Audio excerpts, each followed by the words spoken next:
Eh bien salut tout le monde, j'espère que vous allez bien. Ça fait vraiment plaisir de vous retrouver pour ces bons plans du samedi et aujourd'hui on va parler ensemble des alimentations, les cartes mères, les processeurs. Et juste à la fin de la vidéo, je vous présenterai un drop pour les cartes graphiques qui m'a été donné par un abonné. Et cet abonné s'appelle Éon Dragon. Je te remercie au nom de toute la communauté. Pour commencer les bons plans du samedi, on va partir sur les alimentations. Pour rappel, si c'est la première alimentation que vous allez acheter, n'oubliez pas une seule chose qui est vraiment très importante. Les doubles certifications, le 80+, et par exemple bronze, argent, platinium, gold. Généralement, le bronze suffit. Mais n'oubliez pas une chose, le white n'est pas une certification. Donc une 80+ white, vous n'avez qu'une certification sur deux. La Color Master NWE 650, c'est une 650 watts, comme son nom l'indique, et c'est une 80+ bronze. Elle était affichée au prix de 62,99 €. Aujourd'hui, on a une remise de 28%.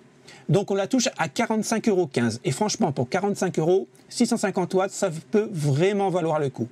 Maintenant, ce n'est pas une full modulaire, c'est une filaire, donc une entrée de gamme.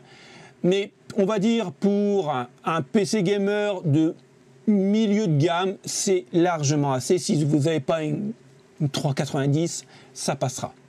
On va continuer avec la RM750X. C'est une très bonne alimentation. Moi, j'en ai encore une qui est juste derrière dans le stock. Elle fait le taf, il n'y a aucun problème. 80+ gold, 750 watts. Maintenant, c'est une full modulaire. Il ne faudra pas oublier une seule chose, c'est que quand vous prenez une full modulaire, il vous faudra toujours les deux câbles, donc les 24 pins ATX. Donc, ceux-là, là, alors je vais essayer d'agrandir, celui-là et celui-là. C'est obligatoire pour la brancher sur la carte mère. Ça, on l'oublie assez souvent et c'est ce qui fait la différence entre une full modulaire et une semi-modulaire. Donc là, pour 110,40 €, ça vaut vraiment le coup parce qu'elle était affichée à 134,90 €. On a quand même une remise de 18% et c'est vrai que par rapport à Cooler Master, Corsair est une gamme supérieure. Mais c'est plus cher. On continue avec une 550 watts, toujours en Cooler Master. Donc 80+ bronze, toujours les deux certifications. Elle était affichée au prix de 58 €. Aujourd'hui, on a 34% de remise, les potes. On la touche à 38,29 €. Ça peut vraiment valoir le coup. Comme tout à l'heure, sa grande sœur, c'est une filaire. On continue toujours avec une alimentation Corsair en CV 450 watts. C'est l'entrée de gamme de chez Corsair, mais tout aussi excellent et rigoureux au niveau des composants électroniques. Là, ça vaut vraiment le coup parce qu'on a une baisse de 45%. 47,90 € et aujourd'hui, on arrive à la toucher à 26,38 €. Ça vaut vraiment le coup. C'est pareil, j'en ai une, elle est juste derrière. Je fais collection des alimentations, franchement. Il va falloir que je m'en débarrasse, un de ces quatre. Et c'est une très bonne alimentation. Après, moi, je l'avais changé tout simplement parce que c'était un tout petit PC de bureautique.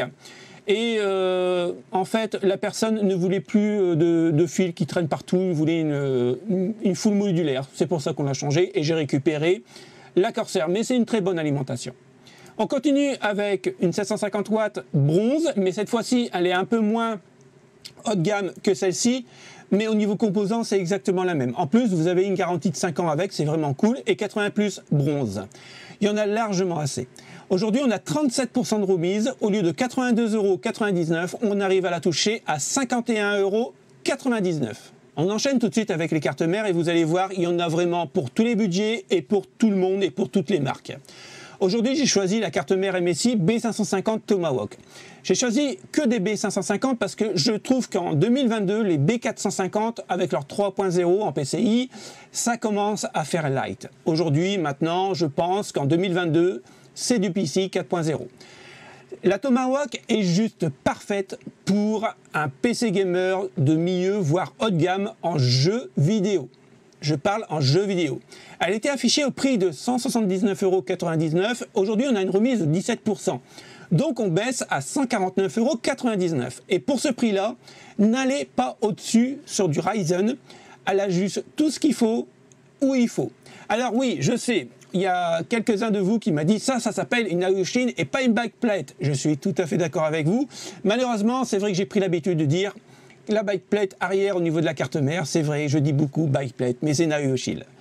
Donc, mais ça ne change pas quand elle est mise d'origine, je peux vous dire que c'est vraiment un gain de temps. Parce que quand vous devez galérer à mettre l'IO Shield dans le boîtier plus la carte mère, c'est vraiment chiant. Mais alors, j'ai horreur de ça. Après, en niveau VRM, elle est excellente. Vous pourrez monter à 128 Go en DDR4. Bon, ça ne sert pas à grand-chose. Vous pourrez mettre du 2M.2 en PCI 4.0. Alors, vous aurez une ligne en PCI 4.0 ici, 4.0 ici pour la carte graphique et en 3.0 pour le deuxième SSD. Après, c'est une excellente carte mère. On continue avec une Gigabyte Z590 Aorus Elite. C'est une carte mère de milieu de gamme. Elle est aussi bien faite pour le jeu vidéo, mais aussi pour de l'applicatif.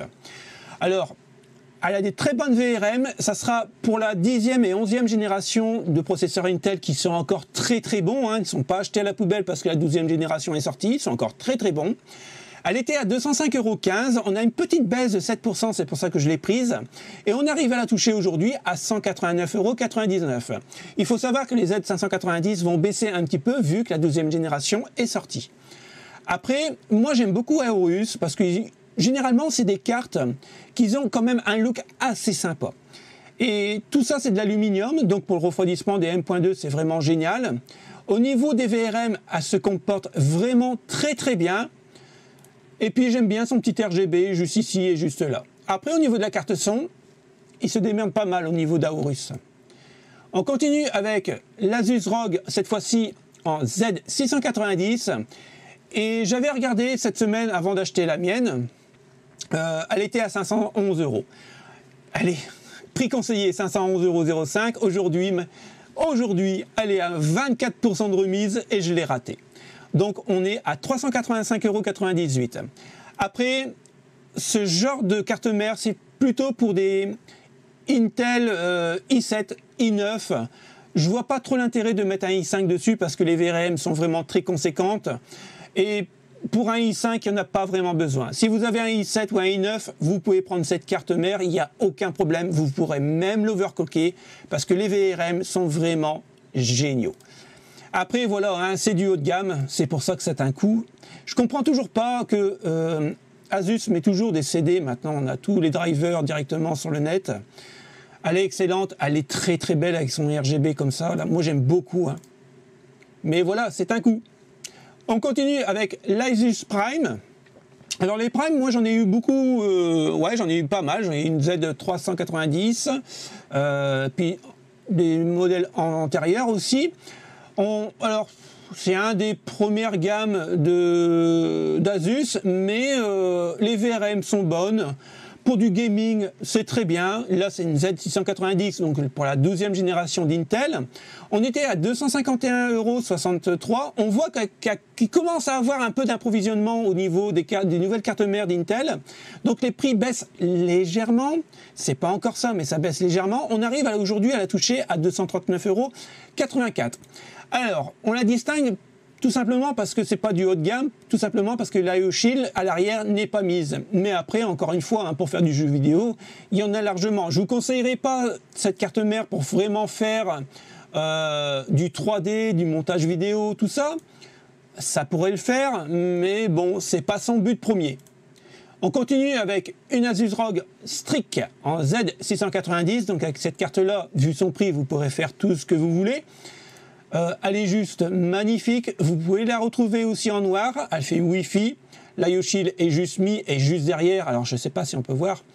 Regardez, on a tous les prises USB. C'est vraiment tip top et c'est vraiment très important d'avoir des prises USB. On était quand même à 399,98 € au prix de départ. On a une petite remise de 5% qui est pas énorme, mais c'est toujours ça de gagner dans notre poche. On la touche à 381,18 € et ça c'est vraiment cool. Alors bien sûr vous ne regarderez pas les livraisons à 8 € ou à 10 €, tout simplement parce que je ne suis pas connecté sur mon compte et si vous profitez d'Amazon Prime, eh ben, vous ne paierez pas bien sûr la livraison. On continue avec la MSI Mag Tomahawk, mais cette fois-ci en Z690. J'ai vraiment hésité à la prendre et encore une fois je me suis fait rouler, j'aurais dû attendre ce week-end en fait. Et bon, bah là, tout ce qu'il faut où il faut, comme l'autre, c'est vraiment nickel. Vous pourrez mettre 4 M.2 dessus. Donc, que demander de plus? PCI 5.0. Celle-ci, c'est une DDR4. Je l'avais retenue parce que moi, je cherche une DDR4. Enfin, je cherchais une DDR4 absolument parce que la DDR5, aujourd'hui, bah, c'est très cher en fait par rapport à la puissance qu'ils ont. Alors effectivement, elles sont beaucoup plus rapides que les DDR4. Le gros problème, c'est le casque, quoi. Vous avez des casques de 40, qu'aujourd'hui, une DDR4, vous avez un casque de 19. Donc en fait, la rapidité, eh ben, par rapport à la latence, c'est pas terrible. Donc, et moi, il me faut 64 Go. Alors imaginez 64 Go en DDR5, c'est même... Ça coûterait plus cher que le processeur qu'un Intel 12900K, donc ça sert strictement à rien. Je vais garder ma DDR4 encore 2 ans, je pense, et après je passerai en DDR5. Donc là, on était à 317,98, on a une baisse de 7%. J'aurais dû attendre, j'aurais dû acheter celle-là. Et on arrive à 296,99 €. On continue avec la Z690F Gaming. Donc bon, bah encore une fois, hein, c'est vraiment de la très haute gamme. Là, c'est vraiment pour du i7, du i9. C'est vraiment excellent. En plus, elle est très très belle. Enfin, moi, j'aime beaucoup Asus. J'ai failli reprendre Asus. Après, je suis parti sur MSI. Puis bah, après, fait que le prix aussi a beaucoup joué parce que j'ai acheté quand même pas mal de choses pour le studio pour le finir. Donc, je ne peux pas tout faire en même temps.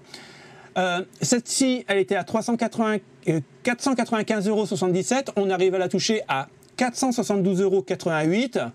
On a une petite baisse de 5%. C'est déjà ça de gagner. On continue avec la reine, la Asus ROG Maximus Z690 Formula. Là, il n'y a pas grand-chose à dire à part qu'elle est juste parfaite. Mais c'est un budget, voilà. Après, je sais que j'ai un pote qui l'a acheté parce qu'il lui veut faire de l'overclocking sur un 12900K. Bon, c'est juste parfait, quoi. Même l'arrière, on voit tout de suite que c'est du haut de gamme. Vous pourrez faire tout avec. Mais c'est un prix, on était à 811,98 € au prix de départ. On a une petite baisse de 6% et on arrive à la toucher à 765,28 €. On continue avec la Z690 Unifi, la plus haute gamme de chez MSI, qui est juste magnifique. Il n'y a pas de mots. La particularité, c'est que vous voyez ici, il n'y a que 2 slots de DDR5. Donc c'est vraiment cool. Après, il va falloir payer la DDR5, c'est ça le problème. On était à 681,76 €. 8% de remise, c'est pour ça que je l'ai prise aussi. Et on arrive à la toucher à 626,98 €. Là, c'est plutôt pour les overclockers ou alors pour les gens qui ont vraiment une très grosse config. On continue avec une Asus TUF, cette fois-ci toujours en LGA 1700, mais en B660. Alors, quelle est la grosse différence entre du Z690 et du B660 ? C'est tout simple en fait. Sur du Z690, vous pourrez vraiment overclocker parce que les VRM sont faits pour ça et mettre des gros processeurs dessus. La B660, alors, je ne dis pas qu'on ne pourra pas overclocker, on pourra faire un petit overclockage, on va dire automatique, sur la carte mère. Maintenant, c'est pas prévu pour faire vraiment des très gros overclockages et je vous conseillerais pas mettre un i9 dessus. Rester au i7, au i5 sont très bien. Un i9, je trouve que c'est quand même un peu limite, à mon goût. La TUF, elle est vraiment très très jolie. Je suis pas trop fan de la TUF parce que, comme je vous dis, généralement, il y a trop de jaune, mais là, je trouve qu'il s'arrête assez sobre, et ça, c'est vraiment très cool. Et on était à 223,81 €, on arrive à toucher à 9% de remise, donc 204,69 € pour faire du jeu vidéo.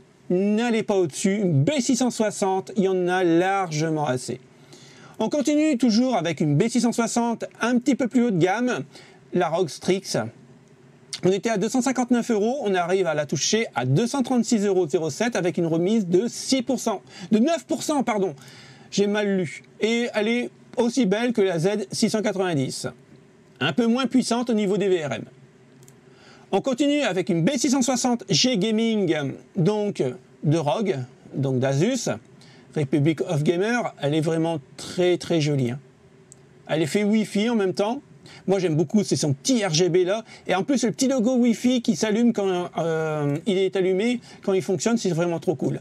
On était quand même à 240,95 €. On arrive à la toucher aujourd'hui avec une remise de 8% à 221,33 €. La B660F, donc une carte ATX, donc c'est exactement la même version que l'autre précédemment. Elle est vraiment très très jolie aussi, en DDR5. Les VRM sont un peu moins puissantes, mais bon, pour mettre un i7, il y en a largement assez. On était à 274,95 €, on arrive à la toucher à 254,43 €.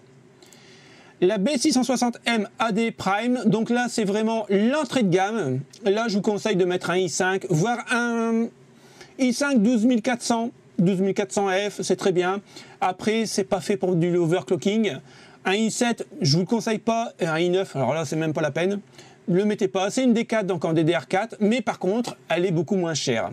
Donc on peut se faire un bon petit PC gamer, on va dire de nouvelle génération. Et on verra les processeurs juste après. Moi, je mettrai là-dessus un i3 parce que ça nous permettrait d'avoir une nouvelle configuration à quasiment moins de 300 €. Et ça peut être vraiment très cool. On était à 176,15 € et on a une petite remise de 6%. On arrive à la toucher à 164,88 €. Elle a vraiment tout ce qu'il faut. Ouais, pour un petit i3, un petit i5, 12400.